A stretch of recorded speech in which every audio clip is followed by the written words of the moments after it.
Meu boa tarde para todos e todas. Hoje é 25 de abril de 2010, domingo. O verbete é o 1548, 9 páginas.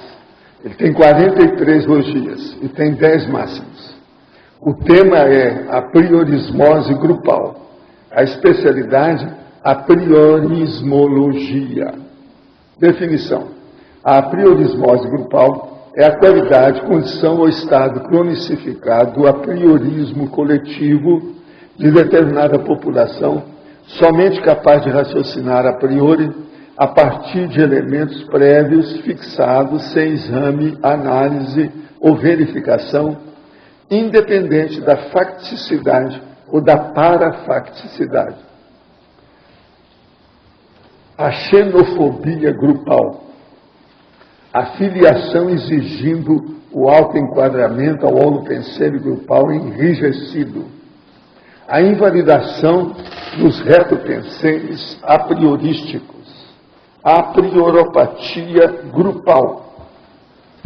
Agora, o apriorismo patológico cultural. A prioropatia na socie patológica. A priorismose grupal predispõe à dislogia. Os cacuetes apriorísticos, a aceitação de fatores independentes da experiência, a qualidade lógica das pressuposições, as preconcepções ocas, a inflexibilidade cognitiva, as possíveis deformações dos fatos e evidências, os embates acirrados entre os apriorismos de naturezas antagônicas. Agora, nós chamamos a atenção na argumentologia sobre as manipulações. Aí nós mostramos o Alfred Dreyfus, que é o capitão de artilharia, o Alfred Dreyfus, e os rios de tinta e as montanhas de papel, ou de papéis, que foram derramados com esse negócio todo escrito em 120 manobras que nós colocamos aqui da época. Muitas das coisas são expressões da época. Agora, depois tem instituições, sob a fé, que eu mostro 100 instituições da época que participaram disso. Há um predomínio das instituições francesas. Agora, na remissologia tem 15 remissões, nós chamamos a atenção para o acriticismo, brainwashing, a carga da convivialidade, a idiosincrasia cultural e a lacuna da formação cultural. Frase enfática. A priorismose grupal fossiliza as reações das populações, promovendo prejuízos incalculáveis à dinâmica das pessoas estagnadas individualmente e dos grupos de modo coletivo. Você já participou de algum movimento de apriorismose grupal? Por qual razão? Agora, pergunta. O senhor respondeu hoje a um teletertuliano, quer dizer, se hoje é de ontem, sobre a possibilidade dele ser intermissivista retardatário. Qual a diferença entre a condição de retardatário e de estar fora da PROEX, um acostamento? O retardatário é aquele, por exemplo, que demorou a encontrar a conscienciologia. Esse é o motivo que nós fizemos agora recentemente, essa chamada, essa convocação geral para intermissivista, por indivíduos retardatários, que é muito chato. Quando você vai encontrar uma pessoa no hospital, que ela já está na UTI, já está indo embora, você diz, pois é, eu estou atrás disso aí há muitos anos, eu encontrei com vocês antes. Daqui a pouco o cara morre. A gente fica com a cara de tacho e não vê muita saída para isso. Então, esse aqui é o retardatário. É o intermissivista retardatário. Aquele que custou a descobrir a gente, a identificar onde é que a gente estava com o processo da conscienciologia. Que nós somos a intermissiviciologia, é o que a gente estuda. Agora, está fora da PROEX, é aquela pessoa que às vezes é até já intermissivista, ela até já estudou a PROEX, já esteve até na APEX, mas ela está no acostamento, ela não está fazendo esforço, ela não leva aquilo, vamos dizer, seriamente, então não há um resultado. É uma diferença muito grande entre o retardatário e a pessoa antiproexista. É outra coisa. Quais seriam as consequências para uma consciência abortada, caso a gravidez tenha sido intrusiva ou não? Aí depende de cada caso, tem que ver o que é. Isso aí envolve a pessoa que está renascendo, a mãe, o pai, o ambiente e os possíveis assédios. Mas o processo todo mais sério, geralmente, que às vezes muitos desses processos de aborto, existe devido ao antagonismo das energias entre a consciência ressonante e a mamãe que está recebendo aqui. Isso às vezes cria um problema.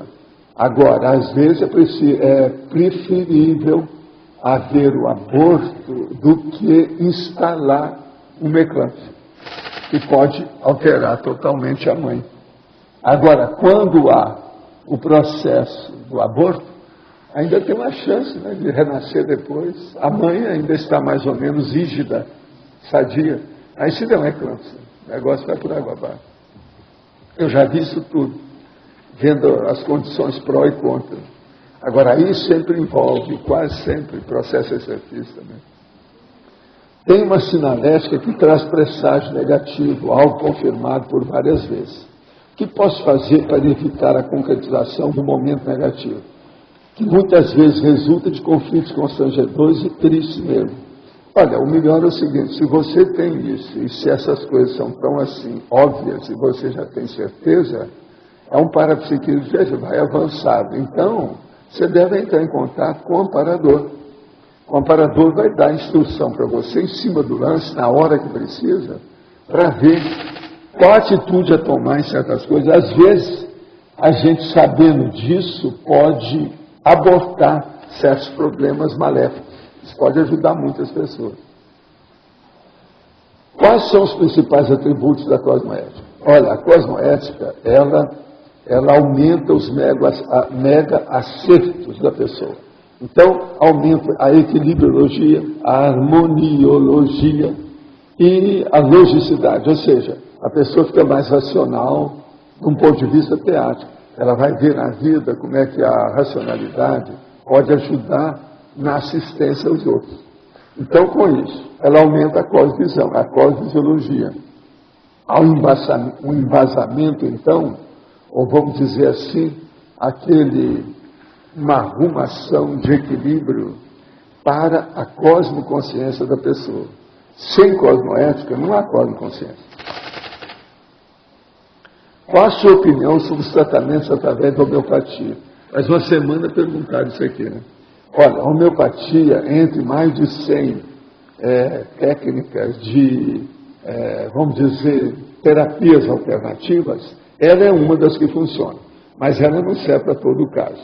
Então eu sempre tenho aquela história para resumir o problema rápido, que é o seguinte: por exemplo, você tem uma pessoa de sua família, uma criança, por exemplo, ela pegou a pneumonia. Você não vai tratar, está com uma febre altíssima, aquilo tudo alterado, você não vai tratar com remédio de homeopatia, não dá.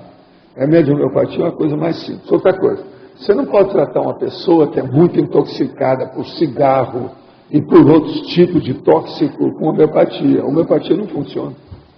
Tem que ser uma pessoa mais limpa, senão não adianta nada. Agora, a coisa mais difícil da homeopatia é saber os sintomas de acordo com a medicação. Então, quanto mais a pessoa estudar, melhor. Tem que fazer muita experiência. Agora, tem casos muito positivos de homeopatia, que vale a pena ser estudado, sim. Existe alguma apriorismose grupal ainda presente no nosso grupo evolutivo? Opa, sempre tem, isso é inevitável. Não é que vai sair uma coisa que venha milênios e você tirar isso em 30 anos? Não dá, né? Qual foi o erro grupal, gargalo, nogóide, que nos segurou enquanto alguns seguiram adiante evolutivamente, como no caso a monja? Foi de cunho interassistencial para si?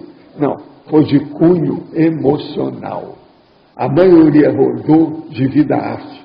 O processo artístico segurou muita gente para trás. Quem saiu da arte, em primeiro lugar, avançou mais depressa. Então a arte, devido ao processo emocional, embroma o processo evolutivo da pessoa. Ela fica marcando passo no mesmo lugar. Então isso aí é o que é o gargalo, o nogóide, é isso, o busilis do problema. Esse é um erro grupal que às vezes pega. É o processo de grupo mesmo. Agora, o que eu vejo mais é isso. Então, é um problema de psicossoma. Agora que estou iniciando a prática da TARS, percebo que ela está em linha tênue com o mau humor e o autoritarismo, pois não é possível saber quando uma pessoa faz TARS conosco, se é para esclarecer ou para mostrar superioridade. Como diferencio ambos? Pelo resultado, vê se você se sente melhor com a situação. Tudo você veja o resultado. Qual foi o produto, o fruto? Qual foi o saldo do esforço? O controle da emoção, por sua vez, é confundido com a extinção da demonstração do afeto. A pessoa não parabeniza a outra em suas conquistas, não demonstra satisfação por pensar que diz respeito à emoção. Acontecimentos positivos são vistos como banais e as pessoas ficam distantes umas das outras. O senhor pode dar exemplo de como fazer essa separação? Olha aqui, primeira coisa, a gente não deve ligar pelo problema da pessoa ser grata ou ingrata, é deixar para lá. Cuida da sua vida, faça aquilo que você acha que é tarístico e não fique esperando o retorno. Vá em frente, não se preocupe com isso não. Agora, o problema da pessoa é da pessoa, se ajuda dentro daquilo que você pode. O mais, ela toma conta de si. O tempo, o destino, a experiência, a própria vida, coloca a pessoa nos eixos.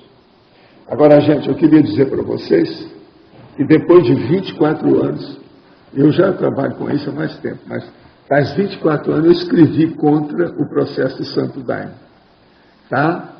Quando eu publiquei o livro, por exemplo, Projeciologia, foi em 1986, fazem 24 anos agora.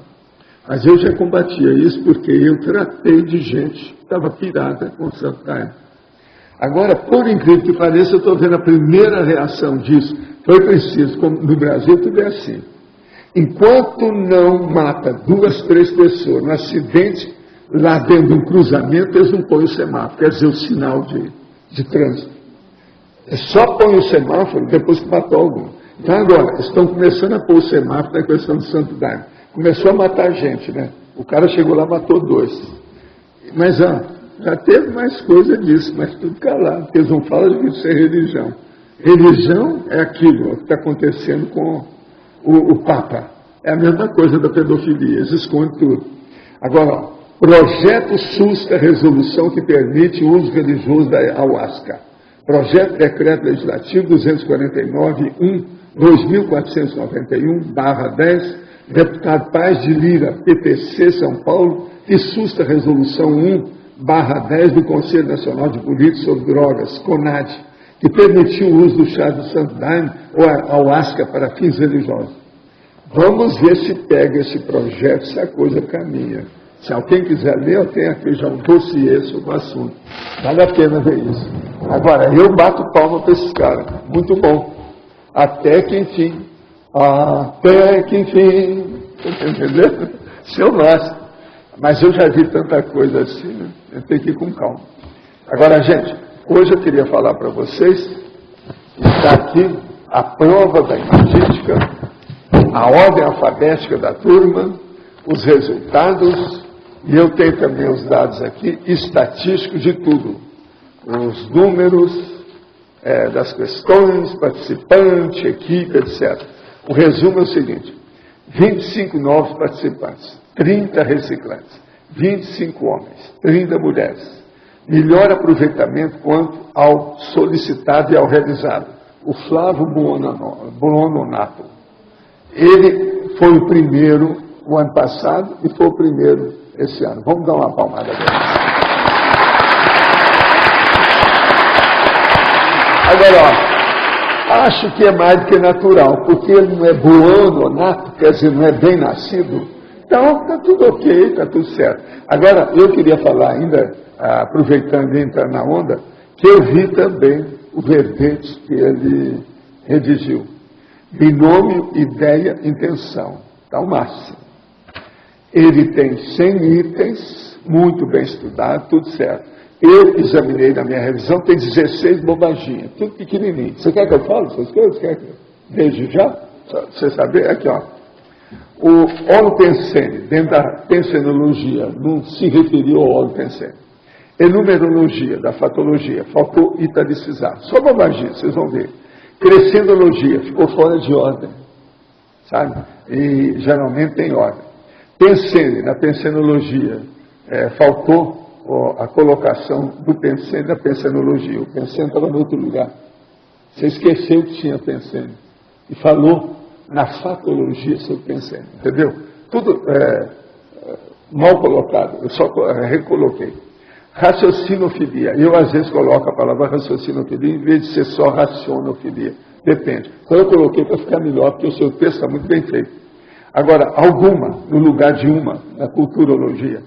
Há energias no lugar de energia, que ficou simples. Lá era mais plural. Falando em vez de fala. São coisas assim, só por isso, pequeno. Agora, espaço em branco, sente-se em vez de sentir-se. É a palavra sente-se. Agora, um hífen, faltou, no 71, outro espaço em branco, italicizar em vários lugares, e faltou mesmo. Isso aí foi a maior falta lá. Falta colocar as páginas da bibliografia, foi o que eu estava te pedindo. Só isso.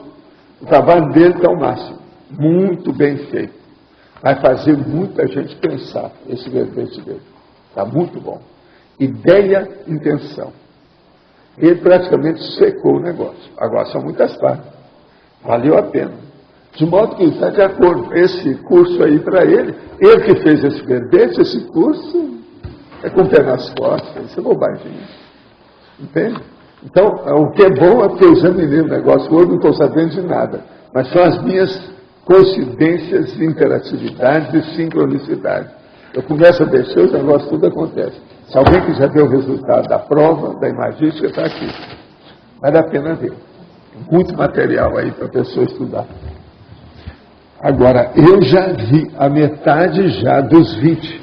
Já passei da metade dos 20 verbetes. Agora, ó, estou passando um pente fino, estou usando micrófono, telescópio, microscópio, lupa, luneta. Você está entendendo? Tudo que eu posso fazer se ajuda, porque a gente fazendo essa revisão, eu acho que isso vai pegar. A pessoa ela não vai esquecer, né? E são detalhes. Às vezes, agora, onde a maioria erra mesmo é que eles esquecem que tem o holopensene na pensenologia. Começa pelo holopensene. Ninguém viu aquilo ainda. Então, isso é importante. Qual? A priorismose grupal. A pessoa, por exemplo, o grupo que eles não aceitam, não admitem as experiências parapsíquicas. Esse grupo ele só começa a modificar na dimensão extrafísica, depois de várias vidas. Começa o processo a entender o parapsiquismo na dimensão extrafísica ou são com convivências aqui na dimensão física? Como é que é o assim, parapsiquismo? Por exemplo, um grupo tem a priorismose, ele é contra o parapsiquismo. Ele só começa a se modificar, esse grupo, a maneira de pensar, na dimensão extrafísica, ou ele começa a modificar a maneira de pensar com experiências aqui no físico? Não, o processo todo modifica mesmo é quando a pessoa sente o negócio na carne. Em sentir em si mesmo. Mas isso vai acontecer. É o processo que eu estava falando da emoção, é o que a maioria erra aí. Sim, ele tem que ter experiência. O parapsiquismo tem que mexer com a pessoa direto, ela tem que vivenciar aquilo. Não tem saída. Extrafisicamente, presta atenção, vamos só agora nos situar e fazer o processo do exercício dentro da gente. Você não consegue. Você está estudando. O problema é o curso intermediário. Os assuntos são mais avançados. Mas o ambiente que você está é o máximo. Com açúcar, até eu. Só falta deglutir, mas já está tudo feito. Agora, ali não tem você. Você não está no corpo humano. Você não tem influência dos instintos. O processo todo dos órgãos e sistemas, do soma. Então, é aqui que o negócio aparece. E outra coisa, parapsiquismo extrafisicamente, ele fica um pouco banalizado, sem tanta interesse. O que é que você vai ter interesse? É um processo de extraterrestrilidade, um problema, por exemplo, de ver uma consciência mais avançada, ou você examinar a sujeirada da baratosfera. Mas aqui não, a coisa é muito mais séria. Por quê? Você é criado dentro de um corpo, desde a infância, adolescência, desde que você foi teenager, de um modo com reações, tudo batata, aritméticas, concretas, palpáveis. Na hora que aparece uma consciência na sua frente que não tem corpo, como é que fica? Isso É um abalo, é muito diferente de qualquer coisa extrafísica. Acapite isso aí, o que é que eu estou falando? A diferença, olha aqui, a antipodia das condições. Mas olha só, a consciência aparece materializado para a pessoa. Tu tem um grupo, duas pessoas às vezes admitem, 3, mas às vezes, mas não é todo mundo que admite. Aqui, mas não interessa. Eu quero entender isso por assim. Uma hologização, um monte de gente vê. Eu sei. Quantos exercícios nós não tivemos de hologização? Sim, aqui muita gente viu.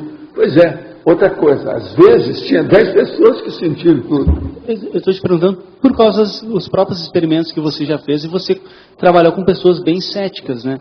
E que elas não admitiam. Mas agora veja, o processo de ceticismo é o mais bobo e burro que tem. Você está entendendo? Esse ceticismo, vamos dizer, a priorista. É o seguinte, pensa só comigo uma coisa, vê se tem lógica. Uma pessoa que é cética do fenômeno parapsíquico, ela está totalmente errada. Por quê? Ela é uma consciência que ressomou. Vocês estão? Acapite? Raciocina nisso. Todo mundo aqui é consciência. É somado. Se a pessoa é consciência, ela já viu isso tudo há quantos milênios? Quantas vidas intermissivas ela já teve? Períodos intermissivos ela já viveu. Você quer coisa mais burra do que o ceticismo antiparapsíquico? E ele ainda não teve o choque, isso que eu quero entender. Eu falava isso no movimento espírita, nas coisas todas. Menino, eu lá, saindo da escola dominical lá, eu já falava nessas coisas todas. Gente, não tem lógica isso que eu estou falando? É de uma lógica absurdamente clara. Não tem jeito. Então veja, a primeira coisa. O que acontece com essas pessoas? Elas são totalmente tapadas. Literalmente tapadas. Por quê? Não há memória. A holomnemônica não existe ainda nessas pessoas. Quer dizer, a matéria, o renascimento, a genética, a mesologia, o soma, a constituição do corpo humano torna a pessoa amaurótica, cega, surda, muda, burralda, burrilda, burroide. Está claro? Agora então, primeira coisa, qualquer pessoa que vem e fala que é um gênio, que isso, que é aquilo, para ser gênio ele tem que ser gênio desde o início. É mais do que a criança índigo. Ela tem que saber muito mais, tem que ter rememoração desde pequeno, para começar a ter algum indício de ser diferente da média. Por quê? O problema nosso aqui, a maior prodígio é ter retrocognição. Não há sabedoria maior e nem genialidade maior do que você saber quem é que você foi de outra vida. Eu desafio vocês a arranjar outra coisa superior a isso. Agora veja, o pior da história. Era garoto que já falava essas coisas desse jeito. Uma briga danada. Uma vez eu fui peitar um cara que era da rabulística, que era o mais pirado. Aí a minha mãe falou, com ele você não pode debater, ele é doido. Que era um grande amigo da gente, eu gostava demais dele. Que ele guardava tudo igual eu. Ele colecionava tudo. Você está entendendo? Recorte, isso e aquilo. Era o único homem lá que eu conhecia assim. O nome dele era Inhozinho, que é o apelido, Inhozinho. Inhozinho, então, ele que fazia os maiores discursos quando precisava de Monte Carmelo, você está entendendo? Da cidade, era Inhozinho. Ele que ia. Agora, o homem era incrível, mas eu fui uma vez peitar o cara com essas coisas. Mas você há de ver. Ele espumou em cima de mim. Entendeu? Agora, até hoje eu vejo isso. Vocês estão entendendo bem? Arranje uma coisa que seja mais genial do que a retrocognição. Vocês lembram de alguma coisa que vocês esperou? Fala aí, vamos debater o processo. Eu acho isso fantástico, agora desde pequeno. Você está entendendo? Eu acho isso o máximo. Gente, porque com isso Você não deixou de ser consciente hora nenhuma. É isso que eu desejaria. Desde pequeno eu falava isso. Enquanto você for consci, amaurótica, cega, tapadona, está danado. Val, Você não pode esquecer quem você foi. Não interessa se você foi um algoz, mas você foi uma consciência algoz. Não interessa. tá, mas Vocês estão entendendo bem a situação? Hoje eu já posso falar essas coisas para vocês. Nesse livro vocês vão me entender. Não vão achar que eu estou doido. Mas aí agora veja, como é que fica pequeno a maioria das hipóteses da eletronáutica. Né? Se eles nem gostam de estudar a eles, como é que eles vão ter retrocognição? Vocês estão entendendo o gap? Eles ainda nem chegaram para descobrir o endereço da escola. Como é que eles vão estudar? Eles nem sabem que tem escola. Vocês estão entendendo bem? Isso é a falta da retrocognição. É isso aí que eu quero chamar a atenção na questão do grupo. Você deu várias dicas psicológicas do porquê que a pessoa não mexe com isso. Uma delas você falou agora, a pessoa não gosta de se estudar. Então, quando ela dessoma, ela não lembra que ela dessomou, também não lembra que ressomou. Agora, tem gente que vai mal ubicado, sem perceber nada. Fica tudo hipnotizado e sob sugestão. Um fator é esse, Então, Walter. veja, são coisas, esses que são chamados paracomatosos, que eu chamo. E você acha também que tem um mecanismo psicológico relacionado ao mecanismo de defesa da negação? São tendências à negação. Então, a pessoa, quando apresenta uma tendência à negação Agora, a muito tendência à forte, ela negação deve... geralmente se dá justamente no processo grupal. Mecanismo? Entendeu? Divide o ambiente. Então, por exemplo, essas comunex de seitas, essas de partido muito empedernidas, são tudo desse jeito. agora, Val, Tem a Agora, priorismose, muitas são seitas. tem relação Muitas seitas. direta com a priorismose que você está falando hoje, né? Agora, olha, uma vez eu vi um dos amparadores dizendo que a coisa mais séria na questão da Reurbex não é eliminar a baratosfera. Não. Eles acham, alguns deles acham, que a coisa mais séria é eliminar as comunex sectárias. Não pensa nisso, isso não tem parte nenhuma. Vocês não vão encontrar isso em livro, em parte nenhuma que eu estou falando aqui. Tudo é processo extrafísico. Mas agora veja que é sério, mas Não tem lógica isso? Raciocina bem. Durante o FIC, você comentou e ficou muito impregnado para mim que naquela condição tinham sido atendidos em torno de umas 3.000 consciências e eles tinham desfeito algumas comunex que pairavam sobre a Catalunha. Não, mas não é isso. Nós fizemos isso e eu depois fui com a monja na China. Que a China é antiquíssimo também os negócios. Os que eu estava trabalhando na década de 60, 70, o tal que eu saía e enchia de energia, chegava lá e o negócio esvaziava na hora, sabe? Muita coisa foi na China. Agora veja, eu vi isso no Rio de Janeiro. No Rio de Janeiro é coisa mais recente, que o Brasil é de 1500 para cá. Mas tem comunex de indígena. Por exemplo, aquela lá, do meu negócio lá do Poltergeist. Tudo é mais antiga. A tal da menina que me deu tapa. Entende como é que é? Isso é mais antigo. Não. Agora veja, eu não posso dizer o que é que está certo. Se a eliminação é mais séria, a eliminação da baratosfera, ou se é a eliminação das comunex sectárias facciosas.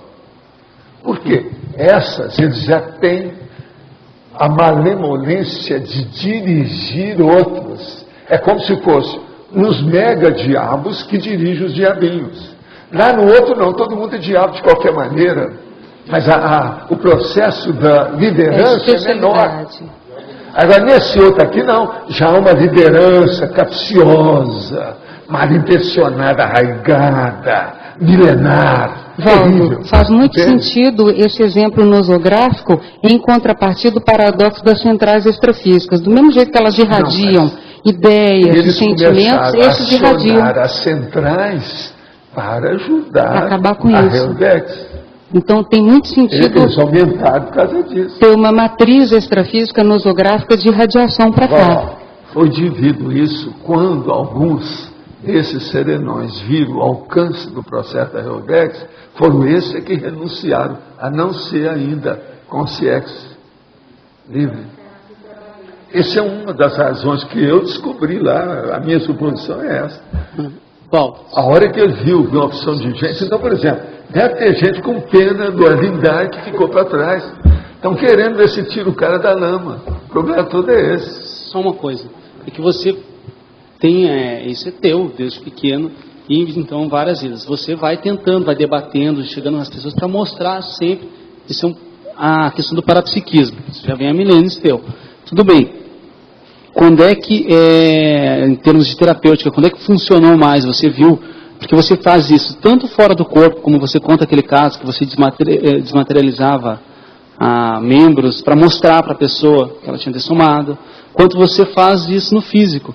E quando é que deu mais efeito? E que tipo de fenômenos que deram mais efeito? Como é que foi? Como é que é essa terapêutica? O fenômeno que dá mais efeito é aquilo que você pode agir em cima da pessoa, fazendo ela pensar com racionalidade por si. Tá. Seja nessa dimensão ou em qualquer outra. O problema é dar um jeito de levar a pessoa que está na matéria, na carne, e levá-la a raciocinar com lógica através do discernimento do mental soma. Isso aí é que dá certo. Agora veja, fazer esse périplo, quer dizer, essa trajetória, esse itinerário do soma para o mental soma, instantaneamente, é uma das coisas mais difíceis que tem. Isso é que é a didática, a paradidática, a paratécnica, tudo está aí. Então, é difícil você falar o que é que vai ter mais resultado, nessa dimensão ou na outra, isso varia. O que depende é lá do nível de capacidade de despertamento daquela consciência, naquele momento evolutivo, dentro daquele contexto. O contexto depende da dimensão, se ela está com o veículo de manifestação adequado àquela dimensão. Por exemplo, uma coisa, uma pessoa está projetada, ela não está com o veículo adequado àquela dimensão. A capricho? Então, a projeção ela é sempre, vamos dizer assim, está sempre dependente, é sempre pequena. Outra coisa, se você está aqui, você está no corpo, você está correto. Agora, vamos supor que você esteja também numa comunex, mas você não está adaptado àquela comunex. Você não está com a média de autolucidez correspondente àquele âmbito, àquele contexto, àquele local, aquele holopensene da comunex. Então, isso tudo é a segunda condição que eu acho, que é a pessoa estar de acordo com aquilo, aonde ela se manifesta. Mas eu vou te pedir então um exemplo. Olha só, tem dois grupos, são diferentes. Para o grupo lá no Espiritismo do Chico Xavier, a psicografia foi aquilo que foi mais impactante para ver se o pessoal, pegando só alguns. Por exemplo, no século XIX foi a materialização que era necessária. Foi para chamar a atenção, mas não foi bem. Mas qual... No século XIX não foi a materialização, foi os REPs. Uhum. Tipologia. Não de efeito físico. Era isso, o negócio era esse. REPs, tipologia. Isso é que foi o mais bravo. Então eles começaram pelo grosso. A materialização foi depois a sofisticação dos investigadores, dos pesquisadores. Então, por exemplo, agora aqui, nesse nosso grupo, por exemplo, é que a questão que é diferente do alto parapsiquismo. Por exemplo, se você for olhar fenômeno, a olorização é mais importante que o resto.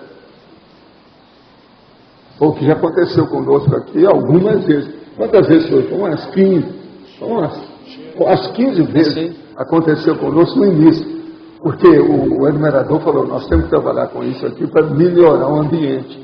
Senão você não vai ter espaço para manter o nível.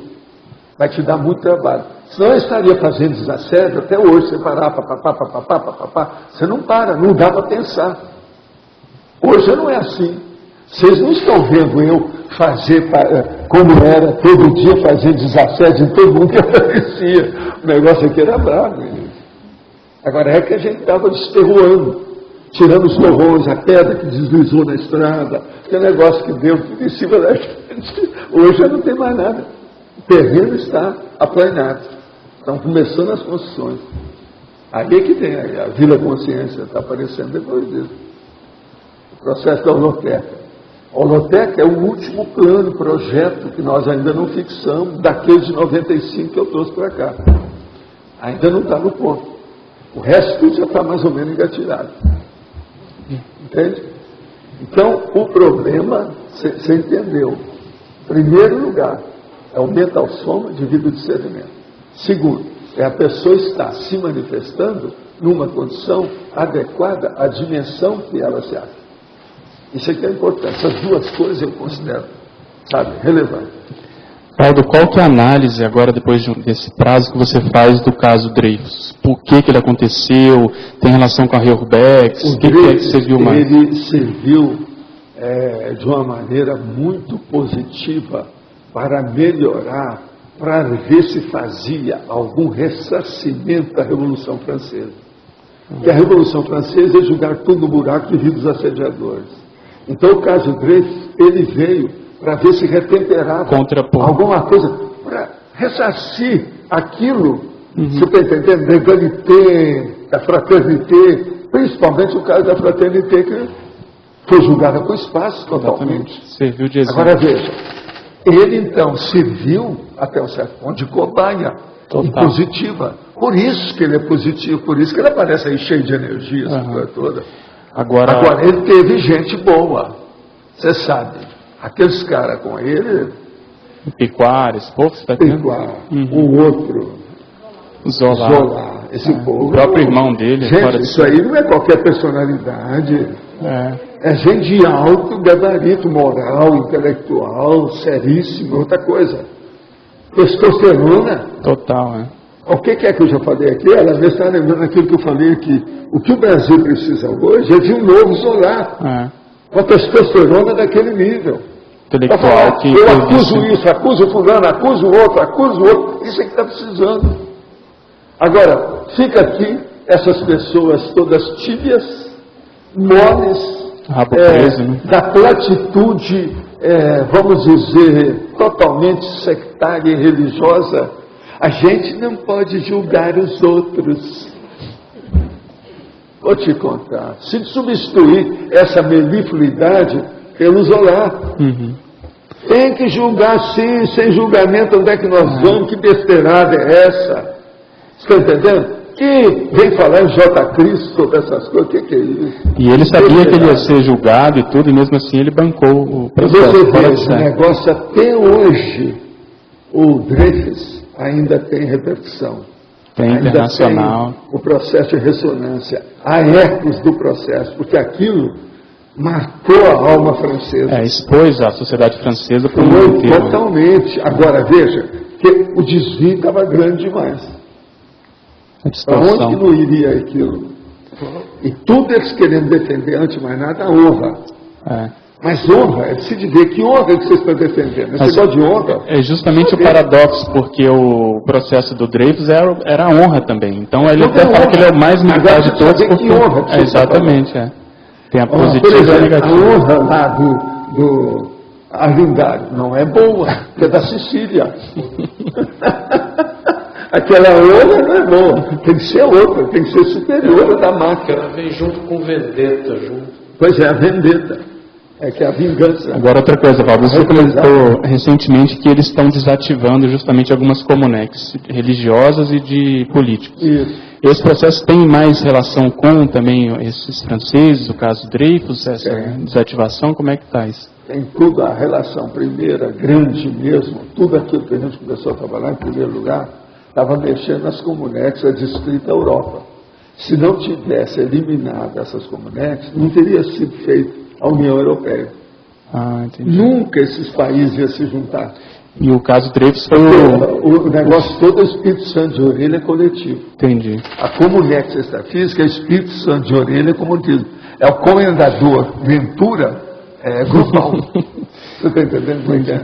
Agora, então, esses conceitos ficaram, vamos dizer, organizando a vida extrafisicamente no século XX para agora ir para o curso intermissivo, esse povo mais relacionado ao caso Dreyfus? Aquelas que puderam. E outra coisa, aquelas que puderam, não porque elas já não tenham, que falta a elas gabarito. Não, elas devem ter gabarito. O problema é o grupo. É que ela não pode sair, porque tem gente lá que ela tem que socorrer. Entendi, o grupo.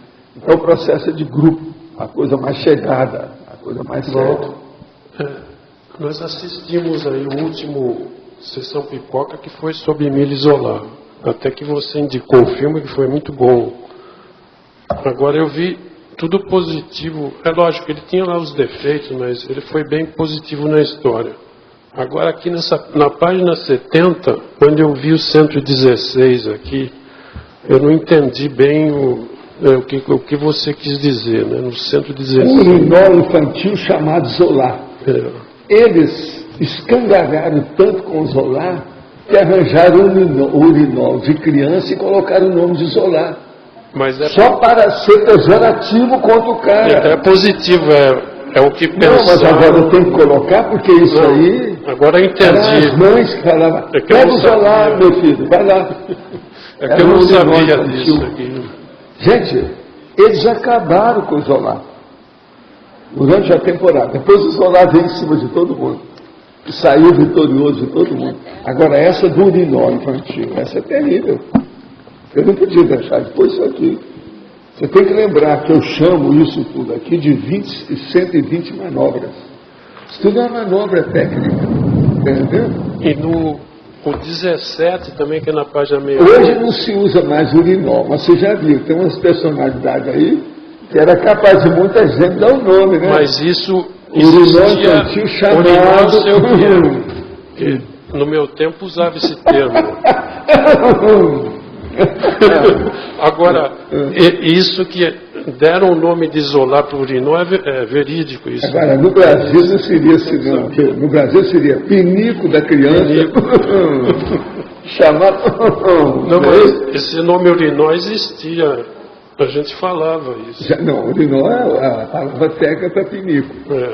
Agora veja, nós usamos isso aí durante alguns séculos, né? E outra coisa, os castelos não tinham banheiro. Então como é que você lembra disso? O negócio não é fácil. Gente, e aqueles negócios de Gúbio, que era pior. Gúbio, que é a terra do Chico de Assis, que lá da manhã, mais ou menos 5, 6 horas da manhã, vinha a carroça em cima das pedras para recolher os urinóis. Não era fácil aquilo, porque lá não tem saída, é no meio de pedra, é um dos piores lugares, para não ficar o fedor muito grande. Agora, de qualquer maneira, ficava, porque a pessoa, quando fica no meio do fedor, ela acaba acostumando e ela não percebe. Então, chegavam as pessoas de fora e falavam, como é que está isso? Como é que é? Agora, tinha a equipe da madrugada, que vinha para pegar o negócio. Do jeito que eles pegam lixo hoje, eles pegavam os urinóis. Os antigos lá usavam urinol embaixo da cama, é sério. Não, urinol embaixo da cama. Não era bom, o cheiro não era bom. O Brasil já usava isso na década de 30. No interior ainda tinha muito lugar assim. Tinha dificuldade de fazer encanamento, aquela coisa toda. Era uma dificuldade de arranjar. E o problema de bicho também, né? Era difícil. Ninguém ia sair de madrugada fora de casa. Eu quero saber também da 17. Eu sei a 17 é sobre o bruá. Eu sei o que é bruá. 17. É o bruá de esporas e sabres. Então vocês não sabem o que é bruá? É um rumor confuso. O bruá é um rumor confuso de muitas vozes. É o tumulto. Bruá é o tumulto, grandão. Mas porque esse rumor do esporas e sabres era do exército francês. Pois é, de esporas e sabres. Bruá é o tumulto de esporas e sabres. Essa é a expressão, perfeita expressão. Perfeito. Aqui tem umas expressões dele que são máximas, eu acho. Por isso que eu coloquei aí. Elas são muito esclarecedoras. E ficou bem no sentido figurado, porque o exército fez realmente o bruá era muito usado na minha infância, na minha terra, tudo comum. Minas Gerais era comum. Oswaldo, uma indicação assim, de literatura ou de técnica ou exercício para uma pessoa que convive com quem é a priorista, por muito tempo e acaba que, num determinado momento, a rigidez da pessoa dá uma quebrada. O que a gente pode sugerir assim, para o pessoal mais velho? Nossa evolução, discute nossa evolução da pessoa. É uma saída. Para isso que eu fiz esse livro. Uhum. Esse livro foi para dar para a pessoa que tinha granito debaixo da caixa craniana. Dentro da caixa craniana, arranjou granito. Então, isso aqui é o antigranito, para a gente debater. E aí a gente fala com a pessoa, vem com todos os cachorros. Faça crítica de tudo isso. Vamos ver o que é que dá. Walter. E é tudo na base de pergunta e resposta, para ficar fácil de vir do problema já de propósito, para fazer o debate, a refutação. Walter aqui na B. A minha pergunta não tem muito a ver com o tema, é o seguinte, eu estou fazendo o acoplamentário, já faz uns 3 acoplamentários anteriores a esse, que eu percebi a presença do meu pai. Eu via, inclusive senti. Ele estava lá. Tá, faz alguns acoplamentários que eu não percebo ele lá. Um dia desse, eu vi que ele estava presente aí comigo, e eu estava trabalhando com uma turma lá de Porto Alegre. Então, eu vi ele com uma pessoa de Porto Alegre. Os dados de Porto Alegre para mim, me pedindo a TENETS. Aí eu falei com ele, dá um jeito, me ajuda nisso aqui. Ele foi lá ver o que é que ele está fazendo, ele está ajudando. Inclusive eu vi ele com algumas pessoas de Porto Alegre, na clarividência no acoplamentário. Isso. Mas a minha pergunta é a seguinte... Eu pedi para ele ajudar a minha turma aí, porque nós pegamos alguns que ficaram na minha OFIEX. Ele então apareceu depois quando eu estava no escritório. Então eu falei com ela, entra nessa, vamos ajudar. Agora, seu pai, eu tinha muita intimidade com ele na minha turma, a gente só conversava nós dois, não falava pro outro, tudo só nós.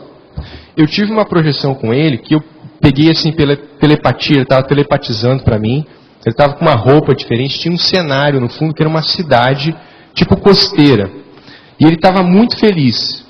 Aí me veio a inspiração nessa projeção de que era alguma coisa relacionada à ressoma dele, que vai fazer mais ou menos 12 anos que ele dessomou. Aí eu queria saber do senhor em relação a isso, a questão da personalidade consecutiva. Como é que funciona isso? Se isso essas coisas podem ocorrer. Agora, veja, do ponto de vista técnico, se ele tivesse alguma culpa no cartório, alguma coisa, ele está no ponto de ressomar agora, nesse instante, que é mais ou menos entre 12 a 15 anos. Mas é que no caso dele, isso já foi extrapolado, você não pode dizer que seja. Ele não está mais nessa. Isso aí já não orienta o CMP dele, o ciclo multiexistencial dele. Isso já não funciona no caso dele. Agora, como é que funciona na questão da personalidade consecutiva para ele poder ter a chave de acesso a retomar as coisas da conscienciologia o mais rápido possível? Não, isso aí para ele é coisa fácil. Mas o problema é esse, ele está preocupado com uma coisa que é secundária. Se de ver, o que é que eles vão dar para ele cumprir? O quê? Ele cumprir. Qual a missão dele? Qual o trabalho dele? Qual o serviço? Qual o labor? O empenho? O empreendimento? Isso aí tinha que ver. Ele não sabe como é que é hoje. Agora aqui, gente. O hipotético bóson de Higgs, também chamado de partícula de Deus, que substancializa as partículas elementares, poderia ser a energia que compõe a dimenera ou plano etérico? Já que os chakras expressam o estado conscienciológico e o psicossoma se conecta ao soma através do holochakra, e a lucidez da consciência depende da rigidez do mesmo, podemos afirmar que o energossoma caracteriza um nível de expressão da consciência, inclusive alguns até chamam de mente prânica. Concorda? Eu acho muito isso é bonitinho, ainda tem muito romantismo e literatura nisso. Tem que dar desconto, não é bem assim não.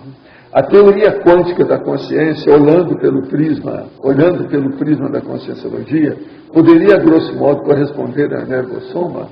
Olha, não é bem assim não. Lá tem de tudo. E outra coisa, tem muita coisa que é física mesmo. É problema da concretude da matéria eletronáutica. Você não pode esquecer disso não. Não adianta estar furando as coisas, saindo de uma dimensão para 10, do jeito que tem o negócio das cordas, isso tudo ainda tem que estudar muito. Acho difícil isso aí. Na literatura espiritualista fala-se de miasmas que são dissolvidos pela luz. E geralmente é reputado como constituir de bioenergia mas nas pesquisas sobre cura à distância, tudo mostra que elas não obedecem muito bem a leis físicas. Esse tipo de interação ostensiva com fósforo não fisicaliza demais a energosomatotensene. Não seria esse suposto miasma, micro-organismo, ectoplasma? Não é que miasma é coisa de Allan Kardec, na época dele está tudo superado. Ninguém usa mais nem essa palavra, mas já era. Isso é uma das coisas que tinha que reformular em Allan Kardec, porque ele fala em miasma lá no Rio. Poderia falar um pouco sobre qual o nível de materialidade dessas bioenergias mais sutis, não propriamente ectoplásmicas? Olha, vamos ver, né?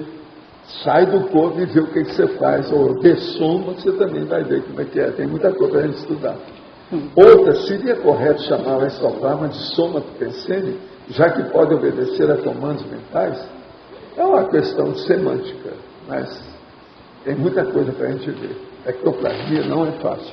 Mas você está no caminho. Estou vendo que você está interessado. Vamos nessa, vamos estudar. Há cerca de 1 ano tenho priorizado o trabalho com as energias. Nos últimos 3 meses, essa movimentação tem sido diária. Quando faço a esterilização no quarto do casal, visando blindá-lo, mentalizo a melhora do ambiente, contato com o padre e principalmente a preparação energética do local para a futura instalação da TENEC. Terceiro, melhora em muita coisa, principalmente melhora íntima.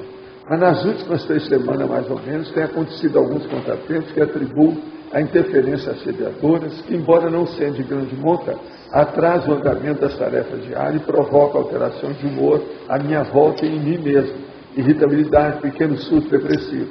Estarei agindo corretamente? Há algo que deveria observar e que está me escapando? Há de fato interferência negativa? O que posso esperar daqui por diante, já que estou disposto a insistir rumo à TENEC?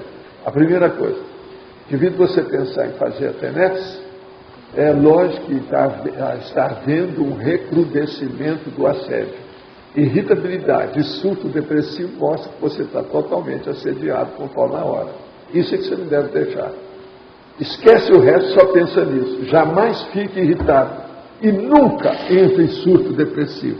Isso aí não te prepara para ter netos, não. Pelo contrário. Isso aí é um veda, tranca, acaba com tudo. Não tem jeito. Se uma consciência está vendo pelo avesso, uma consciência, pode conduzi-la como quiser e a consciência ficar sem nenhuma defesa. Nesse caso, a consciência assediada não tem escolha quanto à maioria de seus atos e não desenvolve bem a própria identidade. Não é? É até um certo ponto. Isso aí, ó, é só você pensar o seguinte: a consciência está semi-possuída ou totalmente possuída. Ela é possessa? É isso que você tem que ver. Nós não devemos deixar que haja possessão de nenhum percentual de possessão. Isso é que é importante.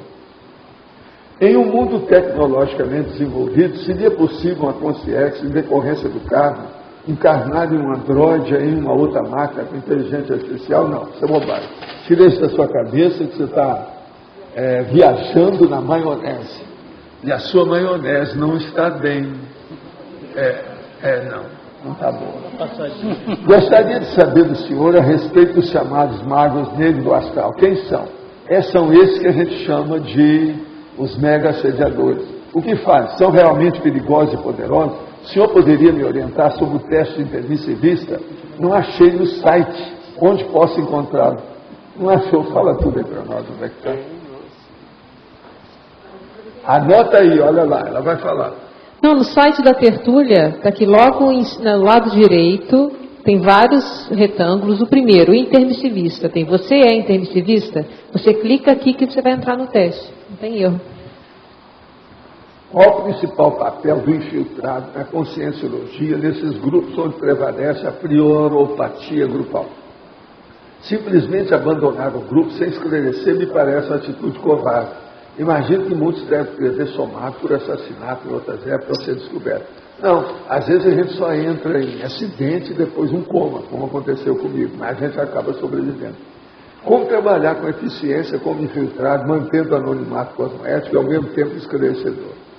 É muita paciência. É paciência da família inteira do São Tomé, senão não dá certo. É muita paciência. Tem que ter muita paciência, senão não vai não. Eu chamo a atenção para a paciência. Para a pessoa poder pensar, né, direito. Tem que ter paciência. Agora, nem todo mundo é assassinado. Chega perto. É o caso dos acidentes com coma. Eu passei uma semana de coma, em coma. Como começou suas projeções conscienciais e como foi sua primeira retrocognição que desvendou que o Chico foi sua mãe na vida anterior? Olha, as minhas projeções conscienciais, eu comecei muito pequenininho, mas aos 9 anos eu tive uma que eu fiz barba, cabelo e bigode. E 4 pessoas acompanharam e registraram aquela realidade. Foram fatos e parafatos que eles não tiveram saída, tiveram que reconhecer. E eles então começaram a me conhecer e a ver a situação de retrocognição.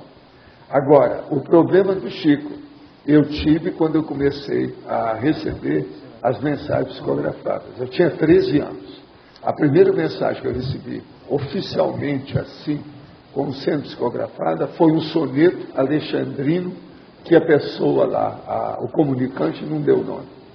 E aquilo me baratinou, porque tinha um processo de hemístico perfeito no alexandrino e eu não tinha estudado aquilo naquele nível, eu não tinha aquele conhecimento. Então, eu comecei a ver que aquilo era um grande negócio. Na minha condição de ex-judeu, de muitos séculos, muitos milênios daquele negócio, eu comecei a falar, gente, a psicografia é o máximo para eu poder estudar. O dia que eu estiver trabalhando muito, porque eu já estava começando, já tinha começado a trabalhar nessa ocasião, comecei a receber. E lá, trabalhar lá na universidade, no colégio. Então, o dia que eu estiver trabalhando muito e não ver aquela, a lição que foi dada naquele dia e caiu na prova, eles podem vir e me dar uma ajuda. E isso um dia aconteceu mesmo. Por incrível que pareça. Agora, eu não fui usar isso todo dia, né? Para tirar nota a partir da psicografia. Mas que o negócio me ajudou, me ajudou. A gente não pode descartar essa possibilidade. Eu também tenho que ser honesto. Tenho que falar que isso aconteceu. Eu já falei aqui.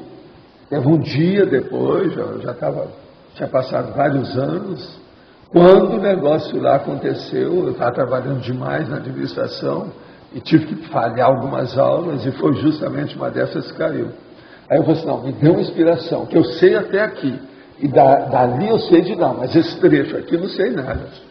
Aí eu comecei a ter aquelas inspirações. Eu escrevi 9 páginas, daquelas de papel ao maço. Eu tirei 9. Né? Isso foi eles que deram. Aí eu falei assim, viva a psicografia, viva tudo que pode. Poderia comentar em exemplologia a priorismose grupal avançada, as tríades das erronias do Affair Dreyfus. As tríades são os processos de erronia. Você sabe o que é a tríade de erronia, né? Nós já mostramos isso. Fala aí para nós. E o tríade da erronia que é erro, engano e omissão. Agora veja, estou surpreso que você não sabe a tríade de erronia. Esse nosso amigo ele lê tudo. Manda as coisas para mim todo dia, ele sabe tudo. Tríade de erronia. É verbete, é bom você ver o que é. Ontem tive o privilégio de assistir a palestra proferida pelo chefe muçulmano de Foz do Iguaçu, gerada na Cognópolis via web, e percebi grandes aprendizados resultando do debate sadio entre o princípio da descrença da conscienciologia e o princípio da crença no qual se baseiam os muçulmanos. Gostaria, se assim considerar adequado, da sua análise desse debate do ponto de vista da parapoliticologia e da reversão dos apriorismos grupais. Não, isso aí seria bom é quem está trabalhando com material vir aqui e falar para a gente, né? Tem alguém aí? Quer falar? Faz favor. Se de mostrar os nossos técnicos aí, a turma que a gente está criando, o povo que está aflorando, é isso? Não, o debate ontem foi alto nível, foram mais ou menos 120 pessoas presenciais e tinham em torno de 40 pessoas online. Ficou muito claro a distinção do posicionamento do pessoal da Conscienciologia. Tiveram 3 pessoas, voluntários nossos, que falaram antes, apresentaram o evento. E no momento que o Sheik começou a falar, foi uma distinção muito grande, inclusive de campo energético, tudo. Ele já começou falando que o princípio da descrença para ele não é aceitável, que eles acreditam em tudo. E depois colocou os 5 pilares do islamismo. Foi uma aula, na verdade, de cegueira evolutiva que ele deu para a gente, na minha opinião. E depois o debate foi muito profícuo, porque as pessoas chegaram, perguntavam, e tinha sempre uma contra-resposta, mas tudo relacionado com o Islã. Então não houve, até certo ponto, um debate para gerar uma ideia nova. Era sempre uma defesa da religião que estava sendo colocada ali. Mas houve muita educação, o sheik era muito bem-humorado, colocou as coisas de uma forma, fez brincadeira com o pessoal da plateia, e eles gostaram muito de vir, só que acho que não saíram muito satisfeitos porque não conseguiram convencer ninguém. Então ele disse que quer voltar, acho que também se convence alguém, né? Mas olha, foi muito bom, vocês agradeceram a ele. Agradecemos. Não, porque aqui tem muita gente analfabeta sobre o islamismo, não é isso? Então foi uma aula de lá também tem muita gente analfabeta sobre conscienciologia. Sempre ajuda. No site da PEX, quem quiser assistir a palestra, está no site da PEX. Muito bom. É o que essa pessoa falou, caso envolvemos isso aí com calma. Agora, com relação à projeção da consciência, ele disse que aceita. Ele falou que aceita? Sim, ele disse que sabe, eles têm em conta, né, a existência da alma, e inclusive disse que o Alcorão tem uma passagem, ele citou, em que diz assim, que Deus retira a nossa alma enquanto o nosso corpo dorme, e atrás de volta ao amanhecer. Eu queria saber depois se o Youssef esteve lá. Estava lá. Sim, esteve. Eu quero perguntar para ele depois a opinião dele. Como é que foi? Porque esse aí já entende bem das nossas coisas. Agora, gente, vale agradecer aos assediadores quando nos despertam para o parapsiquismo. Olha, a gente tem que agradecer todo mundo. Até a cobra que mordeu o cara para ele acordar. A gente tem que agradecer, não é isso? Faz parte. Existe alguma diferença conceitual entre baratosfera e comunex sectária? Qual? A comunex sectária, ela é o seguinte, ela já é uma baratosfera mais específica, especializada, dentro de uma, vamos dizer, ideia congelada, uma ideia que está parada no tempo, está fixada. Então, é um dogma dentro do processo. De modo que, às vezes, a comunex sectária, ela realmente pode atuar mais do que a baratosfera, porque na baratosfera todo mundo fica anulado. Na outra, o povo já começa a se despertar para criar problema. Então, há uma diferença sim. Um paralelo de conceitos teóricos, psicossexual, Freud, cognitivo, Piaget. Qual seria a fase de desenvolvimento inicial anim-parapsíquico de uma consciência no período intrafísico? Intrafísico, aí depende o que é. O melhor desenvolvimento que tem é o parapsíquico, que é superior a isso tudo, é o terceiro. Em vez do psicossocial e o cognitivo, tem o parapsíquico, que é esse, a retrocognição desde a infância, vamos dizer, a ideia, né, que já vem com a pessoa, a ideia inata. Isso é importantíssimo. Em tecnologia, o senhor cita a técnica de evitação da priorismose. Como aplicá-la de forma efetiva? Como o intermissivista pode aplicar a técnica de modo a não entrar nas autopinésias improdutivas? Olha, o problema todo é a pessoa usar o seu desconfiômetro, que é uma das coisas mais sérias que a pessoa pode ter. Ela vê. Isso não é coisa minha do passado, isso aí não é coisa que eu já quebrei a cara com isso. Procure examinar bem o que quer que tenha. E ter bastante autocrítica, acabar com a autocorrupção e ver as coisas com maior racionalidade. A técnica de evitação da priorismose é baseada, antes de mais nada, no discernimento. Agora, o discernimento de fazer o contrabalanço, o balanço, o julgamento das coisas que a pessoa tem na frente dela. E examinar com o processo do passado. Aí é difícil. Agora, você, como já está estudando muitas coisas nossas, que eu te conheço, calma, você está no caminho, é por aí. Agora, primeira coisa, decida a não ficar com tanto apriorismo na cabeça. Se a sua vontade chegar a isso, as coisas começam a melhorar. Valdo. Sobre a priorismose grupal e o parapsiquismo, você falou assim, tá, então no século XIX o pessoal tinha os fenômenos de efeito físico, era uma coisa mais de impacto para o público, para ver se impactar sobre essa realidade multidimensional. Aí vem a questão do espiritismo e é mais na psicografia, depois você vem com coisa mais avançada, que é da projeção lúcida. Aí hoje a gente tem essa questão do autoparapsiquismo, de desenvolvendo com os laboratórios. Como é que você vê o avanço disso daí? Por exemplo, haverá algum ciclo novamente que vai voltar? O problema nosso aqui, a coisa mais séria nossa da Conscienciologia, é que eu comecei a expor aquilo que todo mundo já estava expondo há muito tempo. Igual, por exemplo, o Swedenborg. Há quantos séculos já estava falando isso? Não adiantou muito. Agora, eu comecei estudando e expondo justamente as coisas de Swedenborg, é a projeção consciente. Agora, a projeção consciente, expor só o fenômeno, isso não adianta. Foi o que eu fiz. Então, você sai do corpo para aprender lá, voltar a ser uma consciência temporariamente e ver o que é. Aí é que nasce a conscienciologia. Então, por exemplo, eu não podia chegar e começar a falar de conscienciologia, ia faltar um embasamento, que é a projeção.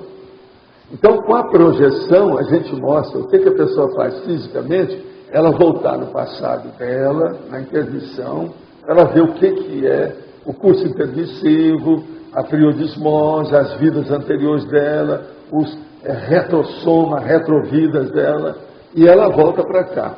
E quais são as ilações, as conclusões, as diretrizes que ela vai tirar, que ela vai aurir desse processo de ir para a intervenção sem ter dessomado.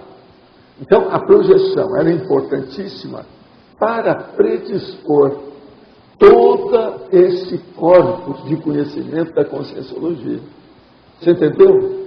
Agora veja, o Swedenborg fez isso, mas ficou por aí. Acabou as coisas se desviando para a Nova Jerusalém, uma nova igreja, bobagem, repetiu tudo. Allan Kardec, eles vieram, em vez de fazer só o processo da projeção, não. Eles foram trabalhar na questão de retipologia, mesa girante, efeito físico. Também não resolveu nada. Tapiou milhões de coisas. Ele acabou caminhando para o cristianismo de novo. Foi. Swedenborg caiu nessa, Allan Kardec caiu nessa. Está aí, ó, espiritismo, mas uma seita cristã igual às outras. Com todo aquele corpo de ideias muito mais avançado do que o cristianismo. Mas é a vida. Aí então vem a parapsicologia. O povo faz uma força danada com a parapsicologia. Veio a metapsíquica antes da parapsicologia, que é o nome, o primeiro nome da parapsicologia foi metapsíquica. Vem isso, eles fazem força, vê os processos de materialização, de efeito físico, sessão, comunicação. Não resolveu nada. Vem a ciência convencional, o dinheiro, a importância, o problema, desvia tudo, vai tudo para o acostamento de novo, morre tudo. Aí a gente aparece. Eu entro já no Espiritismo para ver se através do Espiritismo poderia, só para não julgar fora aquilo que foi feito, Allan Kardec, essa coisa toda. Na Cura Santa eu vi que não tinha mais jeito. Nós desistimos. E as conscientes me permitiram entrar nisso de uma tal maneira que é o seguinte, o movimento espírita, o maior é do Brasil. O maior líder que havia nessa época era o Chico Xavier. Foi com ele que eu fui entrar dentro da história. Eu pude ver um negócio de cúpula, nas cabeceiras, e vi que não tinha saído. Tentei tudo. A última foi fazer a exposição espírita permanente. Aí eles me deram contra. Aí eu falei assim, então acabou, esse também não deu certo. Aí eu entro pela projeciologia, preparo o caminho e fico esperando os intermissivistas. Você já pensou se lá dentro do Espiritismo eu tivesse tido oportunidade de pegar mais gente que era intermissivista, porque lá havia, mas eram muito poucos. Eu pensei que tivesse mais. Não era muito pouco. Muitos me seguiram, me acompanharam, trabalharam comigo, a maioria mais de idade do que eu, etc. A maioria já dessomou, não está aí mais. Agora, então, eu tive que esperar 2 gerações, foram vocês, para vocês chegarem. Então, hoje, qual é a diferença nossa? É que hoje já não tem mais nada de seita, nem facciosismo, nem sectarismo, nem religião, nem iniciação, banana para isso tudo. Fim de papo, morreu o assunto. Isso aí não interessa mais. Hoje, é a pessoa fazer a experiência por si. É a descrenciologia. Não acredita em nada nem em ninguém. Faça a sua experiência por você. Acabou. Era isso que precisava desde o início. É a base, porque esse aí não tem jeito de povo reclamar. Professor Rosa aqui, depois, por favor. Gostaria que o senhor pudesse fazer um comentário. Não está saindo o som, não? Um comentário sobre a priorismose grupal e a educação infantil. Como o senhor vê, como se encontra essa educação em relação à criança? Como que o senhor vê? Está totalmente errado, né? Eu acho o seguinte, você está falando em educação da criança, isso? A educação da criança... Existe uma priorismose que vê a criança como só aquela criança infantil que ele tem na frente. Não vê essa condição que o senhor vê. Eu sou contra esse processo, por exemplo, da psicologia, de achar que a pessoa tem que ser uma eterna criança. Sou contra isso. Outra coisa também, esse negócio que os psicólogos têm medo de, se você tornar uma criança adulta muito rápida, aquilo é uma inculcação. Mais tarde ela vai estourar lá na frente. Eu também sou contra isso. Tudo depende da consciência. Criança é uma consciência que está dentro de uma máquina que está em desenvolvimento. Então, é o cérebro. É isso dessa forma que eu vejo. Não é o corpo, não. A coisa mais séria é o cérebro. Pois é. Se o cérebro desenvolve mais cedo com a consciência lúcida da criança, ela supera esse processo. Está entendendo? Eu, por exemplo, minha vida, vivendo no interior, uma miséria danada, aquela situação toda. Mas tinha gente muito boa e gente totalmente pirada no meio dessa história toda. Eu não guardei nenhum recalque, trauma infantil, essas besteiradas todas do processo infantil aí comigo. E eu devia de ter. No ambiente daquele, mostro tudo quanto é lá, loucura de tudo quanto é jeito, piradões, fanáticos. Por exemplo, só na minha terra, se eu fosse contar os doidos de rua que havia, só isso, a gente não vê isso mais. Hoje a desprende essas pessoas, tira de circulação. Só o que tinha, homens e mulheres, jovens e velhos, de tudo quanto é jeito. Tinha uns que eu vi lá, que duraram 40 anos daquele jeito. Os caras fazendo discurso na rua, o outro, copatônico, fica ali horas daquele jeito. Você chegava e pegava nele, está duro, nem mexia. Quer dizer, tudo isso eu vi, nada disso me deixou qualquer trauma, qualquer coisa. Então, tudo depende da pessoa. Porque, por exemplo, outra coisa, não se fala... nasci de um parto laborioso, tive pneumonia dupla logo que eu nasci, minha mãe não tinha leite, foi preciso arranjar uma ama de leite, foi o que me salvou. Tudo na minha infância. Presta atenção. Meu pai, com a perna só, e numa depressão terrível, de 3 em 3 meses ficava bom, 3 em 3 meses ele entrava na cambueca, como ele chamava, que era depressão. Nada disso ficou comigo. Então o que eu vejo é o seguinte, concordo plenamente com o senhor. Acho que é um tabu muito grande, uma proteção muito grande. Eu sempre fui contra, fui vista também como revolucionária, porque eu fui desde o pré-escolar com criança e depois formando professores. Por exemplo, com as minhas crianças, eu, no caso de enterro de bichinho, falava em luto, em morte, tudo. Isso os professores vinham todos contra. Eu acho que a criança tem que tomar conhecimento da realidade logo, não tem essa coisa de se esconder, né? Eu sou favorável. Pois é, então eu vejo a educação de forma... do nível de cognição daquela pessoa. Pois é.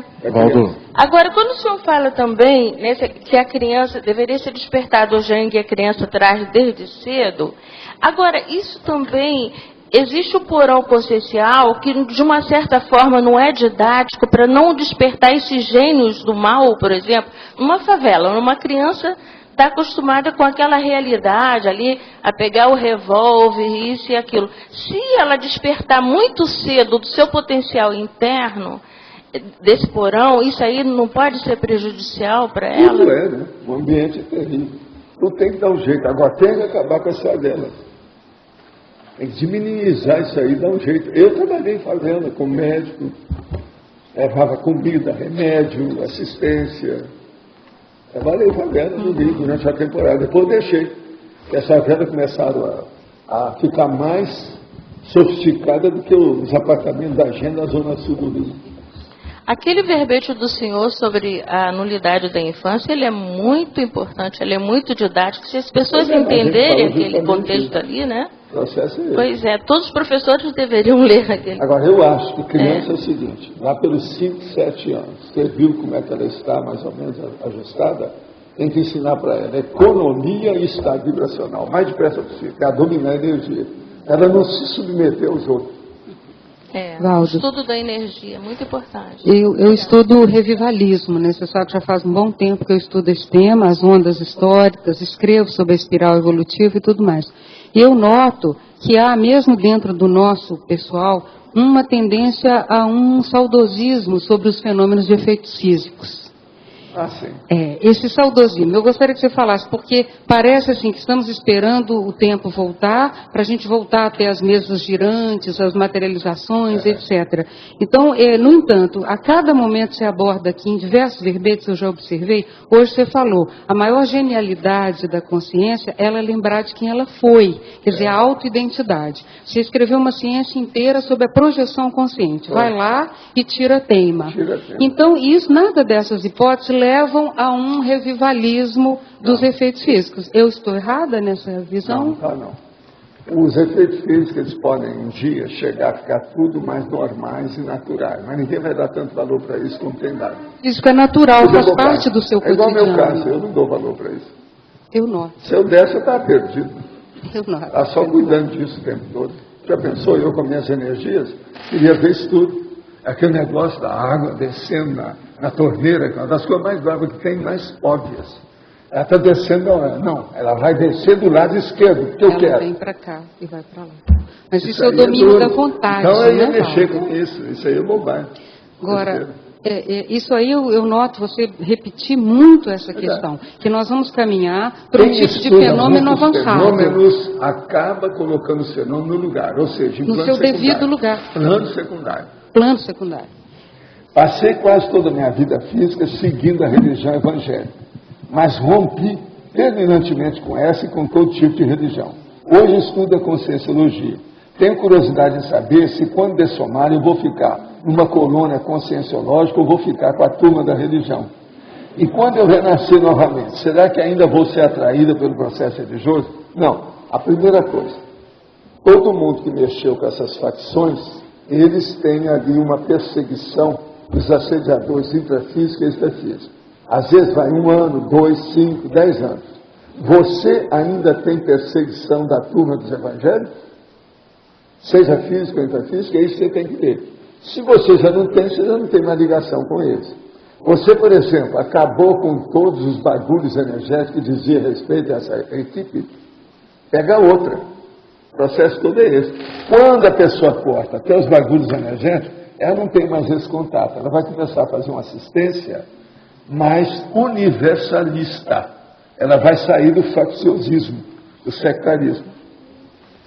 Sou advogado e amiga de uma família que há 9 anos foi abalada pelo assassinato da mãe, pelo próprio filho, dependente de drogas e ex-traficante.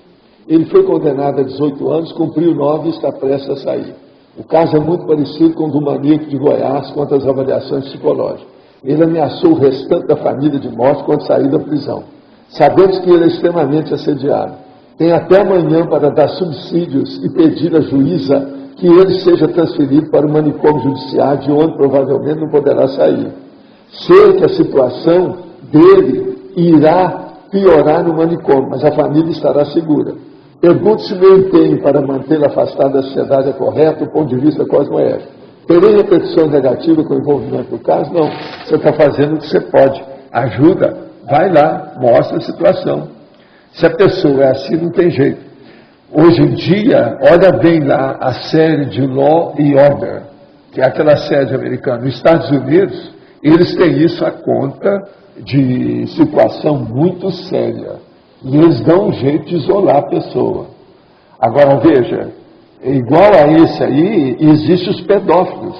O pedófilo é desse jeito. Mas agora, se o cara é homicida, ele ainda é pior ainda do que o pedófilo.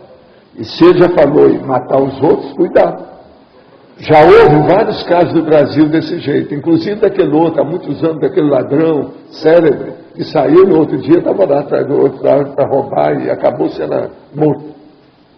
Então, a justiça no Brasil ainda tem muitas falhas nesse processo. Há muita ruptura, lacuna nos processos básicos dos problemas jurídicos aí.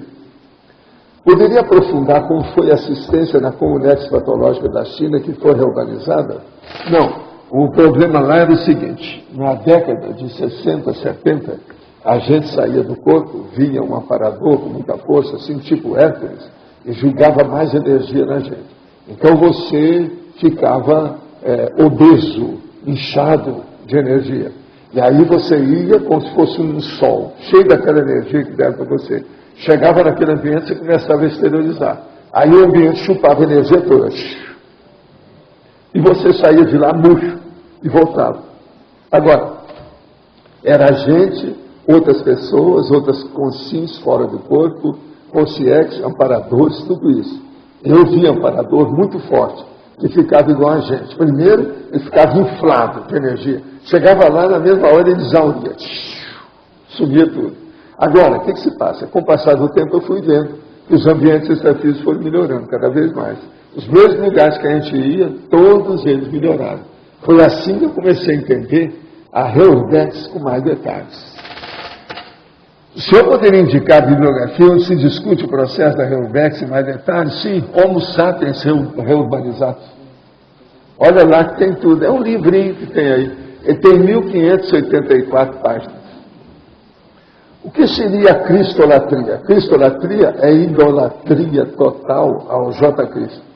Quando o senhor fala criticamente em relação a Jesus, está se referindo especificamente a essa personalidade ou o culto, a meu ver, exagerado, a sua personalidade?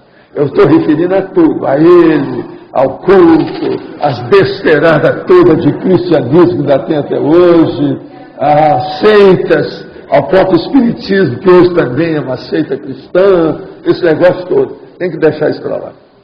De acordo com a cosmoética, seria o sistema do socialismo e a democracia os melhores sistemas para essa humanidade? O que o senhor acha do capitalismo? O que você acha sobre o socialismo?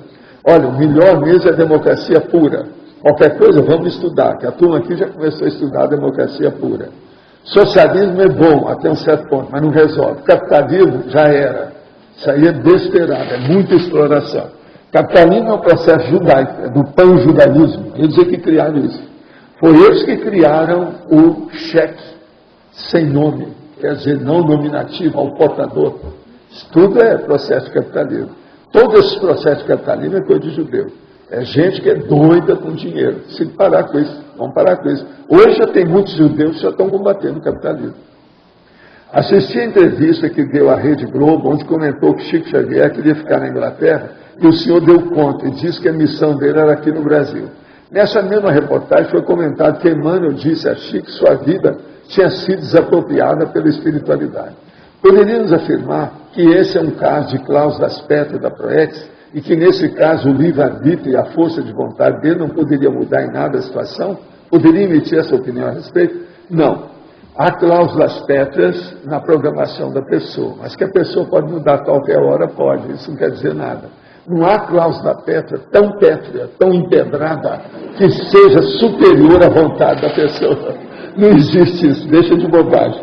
Agora, o problema dele é que ele queria, coitado, porque ele passou por poucas e boas aqui no Brasil. E lá os médios eram muito prestigiados dentro da situação. Em parte ele viu as coisas corretas, mas não podia. Ele já tinha instalado a vida dele, tudo aquilo que nós estávamos preparando era para isso. Outra coisa, eu já estava trabalhando com ele nessa altura há 9 anos, já sabia tudo que estava se passando, fizemos um trabalho danado para ampliar o processo do movimento espírita e tirar também do escândalo das coisas todas que tinha em torno dele. O temperamento da consciência tem aproximações complexas com a autoassediabilidade. O caminho da esteticidade fixa a personalidade com homeostasia e elimina o autoassédio, raiz dos traços nosográficos do micro-universo consciencial? Sim.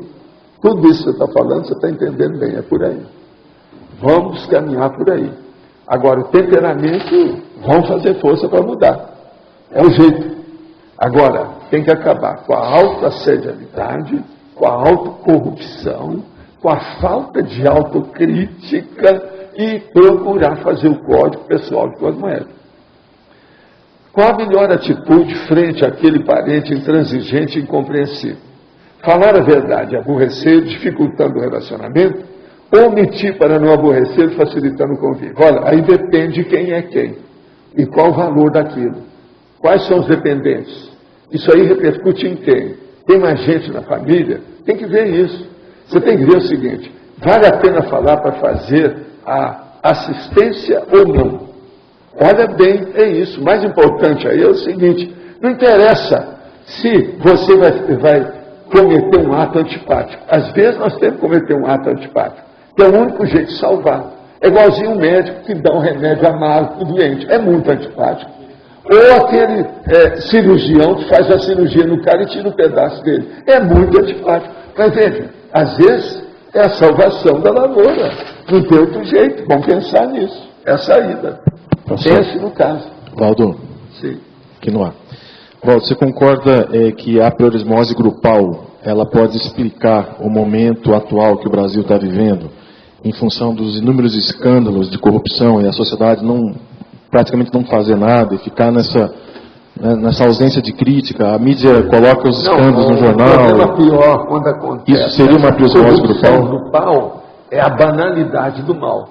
Que é aquilo que a Hannah Arendt já tinha falado dos nazistas e o processo lá do Holocausto. A banalidade do mal. O Brasil hoje está na banalidade do mal da impunidade. Eles não estão dando valor mais para a impunidade. Ninguém pensa nisso. Valdo, do ponto de vista... Está pouco ligando. Brasil é isso, é ou não é? É a capital da impunidade. Do ponto de vista social, o fenômeno seria uma apriorismose grupal ou você vê alguma coisa a mais na sociedade para esse estado de amência? Não, é a apriorismose mesmo grupal, no caso da politicologia. A politicologia é isso, né? Não há dúvida. Isso não tem saída. E outra coisa, essas coisas não tem milagre, né? Tem que aparecer gente. É aquilo que eu falei. Vamos pedir que venha o Zolar. Que venha o Zolar. Nós precisamos de um Zolar no Brasil, um Zolar brasileiro. Está precisando de mostrar essa realidade. Agora, Valdo, existem mídias que estão fazendo aí, né, de corrupção, trazendo o escândalo à mostra. Só que a sociedade ela não reage. Quer dizer, ela ouve um escândalo, lê outro na mídia. Quer dizer... Não, é porque também o governo pegou a classe D e levantou a classe D. Isso é uma grande assistência, mas uma assistência de tacom. Isso é manipulação, né? A hora que levanta esse povo, como é a maioria, é igualzinha a guerra, no caso aí, vamos dizer, o processo do nazismo, da Marselhesa. É a mesma coisa. Ali foi uma revolta do povo. O que eles estão tentando fazer é acalmar o povo para não haver revolta nenhuma. Então está danado. Agora, vamos ver o que vai sair disso. Precisa de vir alguém que esclareça. Vamos ver. A última esperança que os nossos amigos estão falando aí é o Serra. Vamos ver se o Serra vem com a moto para dar um jeito que está cheio. Não, tem que acabar com os tocos. Não é a árvore que a motosserra vai cortar, são os tocos. Aonde nós estamos passando está cheio de toco. Tem que desterroar, acabar com os tocos. Toco, o que é? É aquele tronco da árvore que ficou podre. A árvore já morreu há muito tempo. Todo o campo está cheio de toco de árvore podre. Então vem o Serra, a motosserra para acabar com aquilo. Vamos ver se vai dar. Né? Eles estão dizendo lá em Brasília que o Brasil não virou uma Venezuela por causa das instituições, né? A CNBB, a mídia, que são fortes aqui no Brasil e que o Lula não consegue dobrar esse povo. Ele tenta cortar... Até o momento. Mas tem gente que tem medo disso. Ele está comprando todo mundo. Ele está comprando todo mundo, está montando uma rádio. Agora, você acha, Valdo, que esse tipo de distorção da democracia, o processo da manipulação, é um viés da democracia que tem que ser estudado, evitado, porque seria o mal da democracia, né? A democracia é quando descamba para o processo da manipulação. Agora, ó, Está tudo aí, em parte, contagiado pela contaminação de corrupção. Olha essa revista Carta Capital e faça, ela é muito política, e faça um exame para saber se ela é a favor do governo ou contra, se ela é a favor do povo ou contra. Carta Capital, analisem. Aí aqueles que querem examinar o processo político. A gente estava falando dela Tinha uma ontem. conclusão sobre a Carta Capital. Ela sai toda semana aí. A gente estava falando dela ontem. Ontem eu e o Lócio estavam conversando sobre ela. Carta Capital. Examina. Outra coisa, examina, por exemplo, um programa de rádio, Fatos e Versões, lá da Globo. É a favor do governo? É contra o povo? Pensa só nisso. A pessoa que é a favor do governo é aquela pessoa que é contra o povo. Como é que é isso aí? Tira as conclusões sobre essa revista e sobre esse programa televisivo. A pessoa já vai começar a ter uma ideia política da realidade atual. Valdo, é como e outra coisa, não tem dúvida, tudo é fato. Eu estou falando em fato. Vamos analisar. Programa Fatos e Versões. Como é que ele é feito, as conclusões que se chegam. Aquilo é a favor do povo ou é um programa do governo? Carta Capital, ele é a favor do povo ou é a favor do governo? Está vendido para o governo? Então, a mídia está vendida para o governo ou não? Examina esses dois. Eu não estou falando nem sim nem não. Eu estou pedindo para a pessoa examinar e tirar a conclusão, um em um. É assim que nós temos que fazer os experimentos. A gente tem uma sensação de que eles estão tirando a capacidade da pessoa fazer crítica, de ter uma própria ideologia. Por exemplo, eu não falei para a pessoa ler Carlos Amigo, porque não adianta. Carlos Amigo é escrito com tinta vermelha. Arbex. Tinta Arbex. Professor. Tinta vermelha. Tem gente que acha que é tinta menstrual. Marrom. Valdo, o que você tem para acrescentar sobre o Tenório Cavalcante? Eu te falo por quê. Eu tive a impressão de vê-lo aí no acoplamentário. O Tenório Cavalcante, o homem da capa preta. Ele foi um fenômeno da Baixada Fluminense, mas que não é o ideal para ninguém em época nenhuma. Agora veja, eles fizeram depois o Tenório Cavalcante no cinema, né? São chamados Homens de Preto. Homens de Preto. Os Homens de Preto são cada capa preta, tipo do Tenório. E tinha uma metralhadora lá dentro que era a Lourdinha. A Lourdinha era bem amada do Tenório. Agora veja, é o processo dos exterminadores, né? O Tenório foi um dos últimos do Brasil sobre isso. Do jeito que o ACM foi um dos últimos também da turma.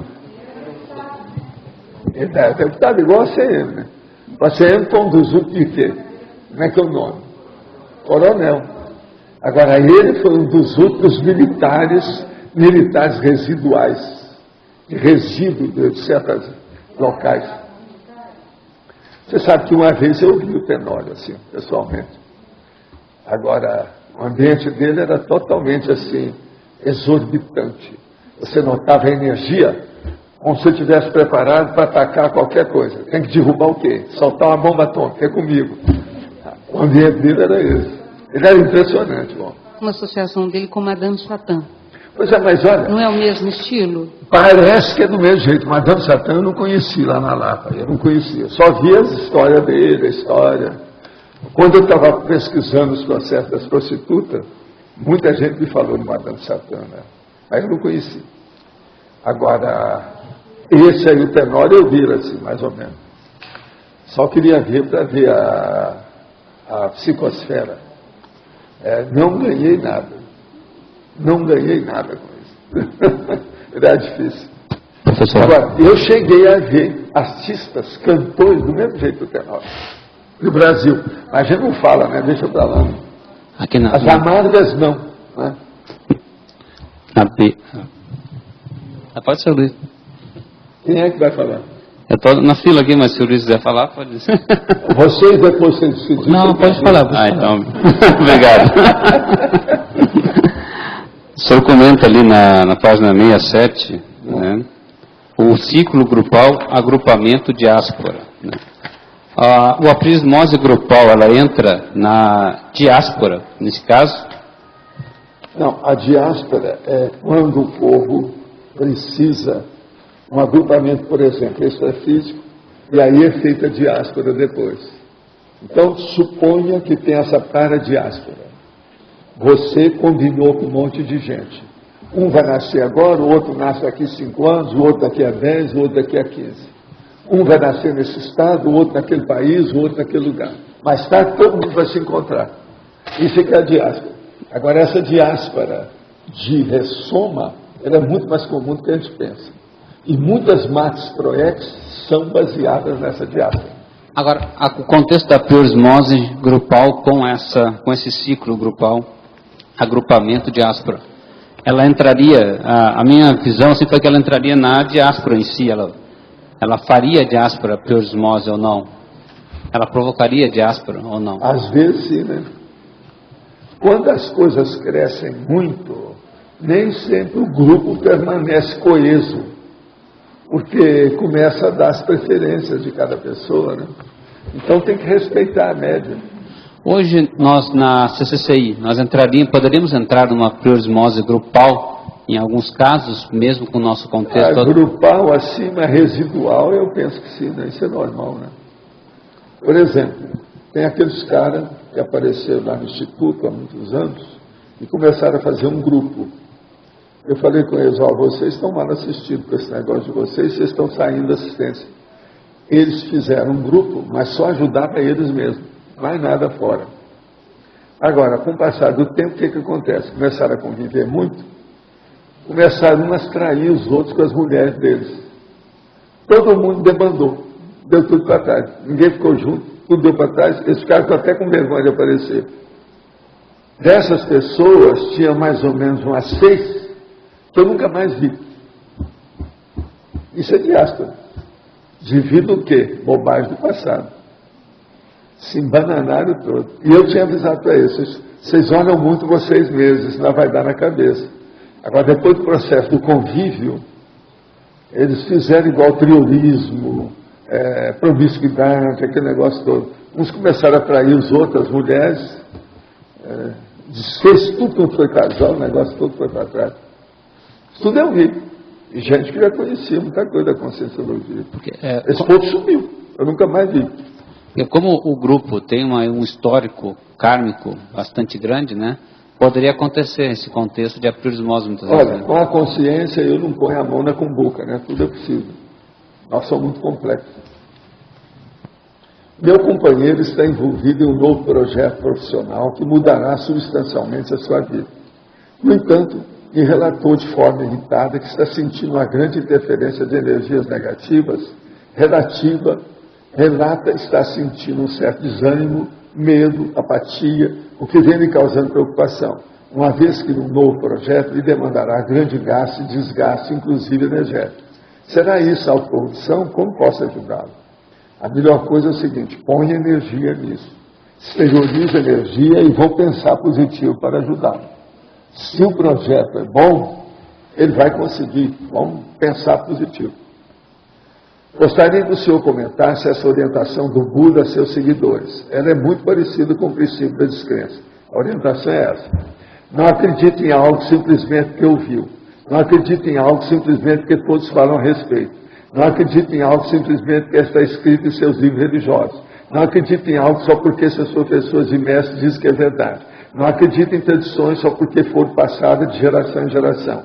Mas depois de muita análise e observação, se você vê que algo concorda com a razão e que conduz ao bem e ao benefício de todos, aceite e vivam.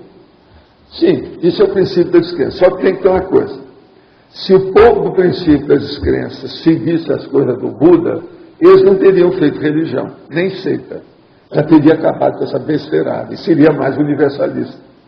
O Buda não criou religião nenhuma. Ele criou 8 princípios para a pessoa viver melhor nessa vida humana.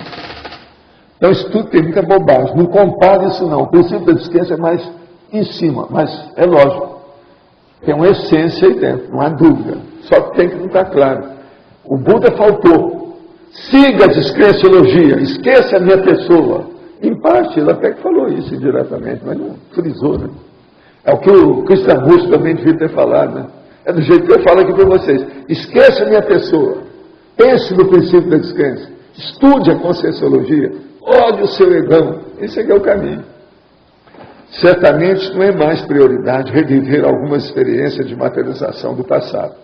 Contudo, segundo a visão do professor, qual a importância para o conscienciólogo das pesquisas, experimentação e produção de ectoplasmia e fenômeno físico, sobejando para a interassistencialidade do esclarecimento? Se não me engano, você já comentou que usa ectoplasmia intelectual na assistência de esclarecimento mais avançado. Sim. Agora, ficar pensando em materializar as coisas, arranjar fenômeno para chamar a atenção, para persuadir e convencer os outros, isso tudo já era, né? Faz muitos anos que eu não penso assim. Em termos planetários, a religião é a principal apriorismose grupal hoje existente. Em parte está difícil arranjar outra, né? Os Estados Unidos são o país mais apriorista em função do capitalismo selvagem e do patriotismo exacerbado. E você esqueceu do panjudaísmo que movimenta os Estados Unidos. O maior Estado judaico que existe, em parte, é os Estados Unidos, devido ao capitalismo selvagem e graça por lá. Não há dúvida que tem sua razão, até um certo ponto. Pode falar. Na fatologia, na terceira linha, de cima para baixo, os cacoetes apriorísticos. Deixa eu ver onde é que está isso aqui. Fatologia. Sim. A terceira linha, de cima para baixo. Na fatologia. Aqui, ó, a terceira linha de cima para baixo. Sim. Aceitação dos fatores... Não. Os cacoetes apriorísticos. Apriorismose grupal. É na segunda linha. A priorismose grupal predispõe a dislogia. Os cacoetes apriorísticos. Sim, eu falei isso aqui logo que eu li. O que você quer? Quais que são? Qual? Cacoetes apriorísticos? Eu te pergunto, quais? Quais você tem? Cada um tem o seu. São os cacoetes. O que é que vocês têm? Cada um tem o seu. Quais são? Eu sei a definição da palavra. Uma pessoa, por exemplo, você deve ter algum cacoete que mexa com a comunicação da sua profissão. Quantos anos você trabalhou com isso? Isso é cacoete.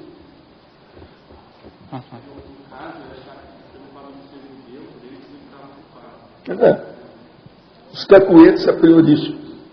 A pessoa já tem aquilo. Por exemplo, eu posso ter um cacoete a hora, como é que eu falo aí mais devagar, eu posso estar falando com sotaque de mineiro. É um cacoete apriorístico. Sotaque mineiro que eu posso ter. Entendeu? Um cacoete apriorístico, a hora que eu faço assim, ó, é o meu modo. É o jeito, gente, para eu pensar. Tá. Cada um tem o seu. E ó. Tá. Valdo, outra dúvida aí na página 67. 67. Em numerologia. Aí na última linha você escreve as afetividades discriminatórias. As afetividades discriminatórias, quer dizer, é aquela pessoa que você gosta de determinado tipo de pessoas. É aquilo que eles chamam de acepção de pessoas. Tem pessoa que só quer conversar, fazer negócio, ter contato com determinado tipo de pessoa. Outras já não tem. Então ela não é universalista. É isso que é facciosa. Ela é sectária. Você está entendendo? Ela às vezes é até xenófoba. Não, mas ela tem xenofobia. Valdo, isso acontece mesmo nos grupos de trabalho. No dia a dia acontecem as coisas. O que é que você quer dizer? Não entendi nada. Que no dia a dia acontecem as coisas. Não, isso é coisa da própria vida. Sim. Mas agora, veja bem, você conversa com todo mundo? Você tem contato com todo mundo? Eu sou uma pessoa aberta para todo mundo que aparece. Para os gatos, cachorros, até para as cobras. Isso é a vida. Eu não faço acepção de pessoas, nem de princípios conscienciais. Seja intrafísico ou extrafísico. Assediador, eu também toco tudo. Tem que ser assim, claro. Desde o benfeitor até o exusão. Exusão. Não, justamente por isso me chamou a atenção ao que você escreveu aqui, porque isso passa. Não, você que tem que ter olho de enxergar para saber como é que você age. Você está sendo fraterno ou está sendo xenófobo? Você discrimina demais as pessoas? Pensa nisso. Tá bom, obrigado. Esse é o caminho, mas é a vida. Professor, aqui no B. O trinômio patológico que você coloca, né, o sexo, poder e sexo, dinheiro e poder, seria uma das principais causas da apriorismose grupal ou não? Isso aí é bravo, né? Ele influi muito nas pessoas, não há dúvida. Sexo, dinheiro e poder. É um trinômio derrubador. Ele derruba, né? E ele composto ou decomposto poderia é uma das principais causas, então, desse tipo de apriorismose, né? Não há dúvida. Para muita gente. Tem que dar um jeito nisso. Você já superou isso aí. Espero que sim, né? Por incrível que pareça, o triparada dura já andou superando essas coisas. Agora, até um certo ponto é mais do que natural que eles tenham superado, porque esse trinômio, ele é muito primário, né? Eu acho que é o mais primário de todos eles, não é isso? Dentro desse processo. Então, esse já era, né? Já era. É muito subcerebral e proto-reptiliano, quer dizer, é muito, vamos dizer, crocodiliano, não é isso? Já era, né? A turma já não está arrastando tanto assim, não, já caminhou um pouco mais do que isso.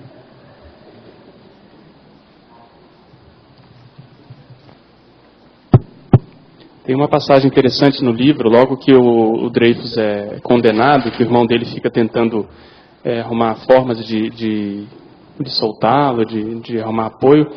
Ele vai ao encontro de um médico que hipnotizava uma médium e ela passava informações. E ele conseguiu obter informações a partir dela de que no julgamento foram usados aqueles documentos que não foram liberados para os advogados, que foi tudo a partir dali. Então você tem alguma informação dos bastidores extrafísicos do caso? Por exemplo, como o Zéfiro, você chegou a ter algum tipo de contato com o caso Dreyfus, pelo menos? Eu sei que você ressomou no final do século XIX. Não. Teve algum contato maior? Um contato, mas ano passado. Não foi muito assim dentro, não. Direto, não. Eu estava noutra. Tá. Agora, o que eu vejo é o seguinte, muito cedo eu comecei a estudar o caso do Dreyfus. Sabe? As coisas que eu comecei a ler do caso dele, tudo era em francês no início, nem tinha coisa no Brasil. Já nessa vida. Tinha aquele negócio do Rui Barbosa, que tinha mandado, não sei o que, mas aquilo não era nada. Entendi. Comecei a ler muito cedo os negócios em francês. Agora, um livro igual esse aí não havia naquela ocasião, uma visão panorâmica de todo o caso, né, que é fora de série. Né? Agora, interessante é que ele veio em 93, né, quase que um século depois, né? Para justamente poder agora, ajudar. Agora, o que é importante é que isso ficou um marco na história, vincou a história humana. Entende? Ele é citado de tudo quanto é jeito e não é só na área do direito, não. É política, é na história, sociologia, na politicologia, na antropologia, tudo. Ele ainda é muito citado, mais que a gente pensa. Eu estou lendo esses livros, estou lendo as coisas lá de filosofia, daí a pouco sai o caso daí. A coisa mais comum a gente ver isso nesses livros. A Hannah Arendt cita muito nesse Então, veja bem, ele estabeleceu umas jurisprudências que ultrapassam a feição jurídica do caso. Então, é uma coisa muito séria que a gente levar em consideração. Então, os nossos comerciais, por favor. Obrigada. As pontuações da tertúlia de hoje foram 123 assinaturas no livro de presença, 19 perguntas presenciais, 34 perguntas respondidas online, 45 votos presenciais, 21 votos online. Hoje temos 2 recados: linha, imersão processoterápica, AMI, curso 40 manobras. E antes, Eduardo vai falar sobre amigos da enciclopédia. Pessoal, boa tarde a todos. A gente vem divulgando aqui para os teletertulianos os trabalhos aqui de Foz do Iguaçu. Nós hoje, a gente tem assistido aqui as tertúlias. A tertúlia, ela faz parte da elaboração da enciclopédia da Conscienciologia, através aqui dos verbetes, os debates dos verbetes. que então vão ser encaminhados para publicação posteriormente na enciclopédia. Então, além aqui do tertuliário, nós temos ainda estruturas que compõem o processo de elaboração da enciclopédia, que é o holociclo e a holoteca. E a gente queria ler para vocês algumas pontuações, a gente vem lendo isso aqui, para reforçar o tamanho do trabalho aqui em Foz do Iguaçu, aqui no CAEC, de elaboração da enciclopédia. Hoje no caso, a gente se refere ao último levantamento que foi feito no final de fevereiro. 755 mil artefatos do saber. São 84 mil livros e obras escritas no acervo da Holoteca, que vocês podem consultar a partir do Holoserver, o site de pesquisas da enciclopédia. São 5.504 dicionários, sendo 4.543 diferentes, 964 duplicatas e 3.982 periódicos diferentes do mundo inteiro. Para quem ainda não veio em Foz do Iguaçu, o tertuliário é um argumentário, né, um auditório de debates, que são 823 metros quadrados, foi construído em 11 meses, tudo dentro de um processo voluntário. Tá? São 346 lugares sentados. Quem está assistindo está convidado a vir a Foz do Iguaçu. E toda essa estrutura ela é bancada pelos amigos da enciclopédia. Daí o nosso convite a você que é teletertuliano, que está conhecendo a conscienciologia, conhecendo as tertúlias, a vir a Foz do Iguaçu conhecer esse processo. Aquelas pessoas que ainda não são amigas podem se inscrever pelo site www.enciclopediadaconscienciologia.org ou aqui na recepção do CAEC. A inscrição é R$ 720 anual, em 12 vezes de R$ 60. E a gente aceita os cartões Visa, Amex e Mastercard. Obrigado. Boa tarde. A UIC tem a honra de convidar todos a participar do Imersão Progesterado, que estará acontecendo agora dia 30, sexta-feira que vem. Tá? É o primeiro curso de campo no campus e informamos que ainda há vagas. Maiores informações no telefone 3025-1404 ou na própria UIC, onde temos pessoas de plantão para estar atendendo a todos. Obrigada. Boa tarde. Eu gostaria de convidar a todos a participarem do curso 40 Manobras Energéticas. Para quem se destina esse curso? Para as pessoas que querem melhorar a técnica no seu manejo das bioenergias no dia a dia. Como vai ser feito isso? Através do estudo e do exercício separado de cada uma das 40 manobras. Aonde eu posso encontrar mais detalhes sobre essa questão das 40 manobras? No Tratado Projeciologia, nas páginas 584 e 585. Como exemplo, com relação ao fluxo energético, nós vamos estar estudando ritmo, duração, direcionamento, bloqueio e desbloqueio, assincronias, aumento, diminuições, especificações, intensidade, intermitência. O professor é o Epicom Mário Oliveira e o curso ocorre em 2 finais de semana, 15 e 16 de maio e 12 e 13 de junho. As inscrições são na recepção do CAEC, o telefone é 45-3525-2652. Obrigada. O brevet eleito para amanhã é Coleira do Ego e especialidade Egologia. Obrigada e boa tarde a todos.